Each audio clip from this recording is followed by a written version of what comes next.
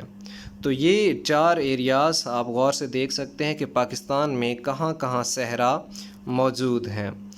اس کے بعد ان میں سب سے پہلے نمبر پر ہم نے تھر کے ریگستان کے بارے میں پڑھنا ہے، جس کو میں نے ہائی لائٹ کیا ہے، اس کو دائرہ لگا کر اس میں دیکھ سکتے ہیں۔ یہ پاکستان کے صوبہ سندھ میں موجود ہے اور انڈیا کے اندر تک یہ علاقہ چلا جاتا ہے۔ یہ پاکستان کا سب سے بڑا ریگستانی علاقہ ہے، جس میں پانی بہت مشکل سے ملتا ہے۔ لوگ وہاں پر دور دور سے پانی بھرنے کے لیے جاتے ہیں اور وہاں پر جانور انسانوں کا رہنا بھی مشکل ہے۔ اس کے بعد تھر کے ریگستان کا ایک خوبصورت منظر ہے، آپ اس تصویر میں دیکھ سکتے ہیں۔ اس کے بعد آ جاتے ہیں چولستان کے ریگستان۔ چولستان کے ریگستان کو یہاں پر نقشے کے اندر دکھایا گیا ہے۔ چولستان کے جو ریگستان ہیں پاکستان میں یہ خاص طور پر دریائے ستلج کے خشک ہونے کے بعد یہ اس کی خاصیت جو صحرائی خاصیت ہے وہ بڑھ چکی ہے۔ رحیم یار خان ڈسٹرکٹ، بہاولپور ڈسٹرکٹ، اس کے علاوہ بھاول نگر ڈسٹرکٹ، ان کے اندر یہ صحرا آ جاتے ہیں، اور اس کے ساتھ بھارت کا جو علاقہ ہے راجستھان کا، ان میں بھی یہ صحرائی علاقے چلے جاتے ہیں۔ یہ چولستان کی تصویر ہے، چولستان کے صحرائی علاقے کی۔ اس کے بعد آ جاتا ہے تھل کے ریگستان۔ یہ تقریباً پاکستان کے مرکز میں، جیسا کہ آپ دیکھ سکتے ہیں اور میں نے اس کو ہائی لائٹ بھی کر دیا ہے، یہ ہے تھل کا ریگستانی علاقہ۔ یہ پاکستان کے صوبہ پنجاب کے جنوب میں واقع ہے، جنوبی پنجاب میں واقع ہے۔ یہ ڈسٹرکٹ خوشاب مطلب پنجاب کے وسط سے شروع ہوتا ہے اور تقریباً جو ہے یہ بھاول نگر تک چلا جاتا ہے۔ یہ لمبائی کی شکل میں ہے، جو کہ پہلے دریائے سندھ اور دریائے جہلم، خصوصاً دریائے جہلم کے ساتھ ساتھ یہ ریگستانی علاقہ جو ہے سفر کرتا ہے اور آگے تک چلا جاتا ہے۔ یہاں پر کچھ بہتر حالات ہیں اگر پانی کے حوالے سے بات کرتے ہیں۔ باقی ریگستانوں کے حوالے سے یہاں پر بارشیں بھی زیادہ ہوتی ہیں اور یہاں پر فصل بھی کاشت کیے جاتے ہیں، بیرانی فصل ان کو کہا جاتا ہے، خصوصاً چنے کی فصل یہاں پر اچھی مقدار میں ہوتی ہے۔ اس کے بعد یہ تھل کا ایک منظر آپ دیکھ سکتے ہیں۔ زیادہ تر یہاں پر ہوا چلتی ہے تو ہوا میں مٹی اور دھول دیکھی جا سکتی ہے۔ اس کے بعد آ جاتے ہیں خاران کے صحرائی علاقے۔ یہ صوبہ بلوچستان کے اندر ہے، میں نے یہاں پر ہائی لائٹ بھی کر دیا ہے۔ یہ صوبہ بلوچستان کے اندر ہے۔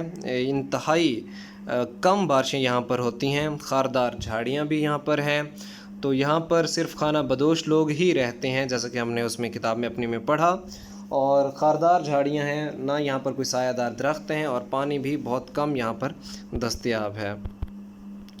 تو اس کے بعد جو ہے خاران کے ریگستان، ہم اس کو ہائی لائٹ کیا گیا، دیکھ سکتے ہیں، یہ اس کی تصویری شکل ہے خاران کے ریگستان کی۔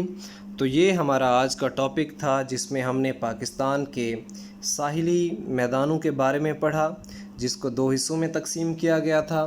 صوبہ سندھ کے ساحلی میدان جو کہ وسیع شکل میں ہیں، مطلب کہ ان کے میدان تھوڑا سا ان کی چوڑائی زیادہ ہے، لمبائی کم ہے، جبکہ بلوچستان کے ساحلی میدان کی اگر ہم بات کرتے ہیں تو یہ زیادہ لمبی پٹی ہے، لیکن پہاڑی علاقہ ساتھ ہونے کی وجہ سے ان کی چوڑائی کم ہے، اور پاکستان کے بندرگاہیں جن کے ذریعے پاکستان اپنی تجارت کرتا ہے یہاں پر موجود ہیں، جن میں بن قاسم، کراچی، گوادر کی بندرگاہ اور مراو کی بندرگاہ ہے، جوانی اور پسنی کی بھی بندرگاہیں یہاں پر موجود ہیں۔ اس کے بعد ہم نے پاکستان کے جو صحرائی علاقے ہیں ان کے بارے میں پڑھا، اس کو 4 علاقوں میں تقسیم کیا گیا تھا۔ سب سے بڑا جو ہے تھر کے ریگستان، پھر چولستان کے ریگستان، پھر تھل کے ریگستان، اور آخر پر ہم نے خاران کے ریگستان کے بارے میں پڑھا۔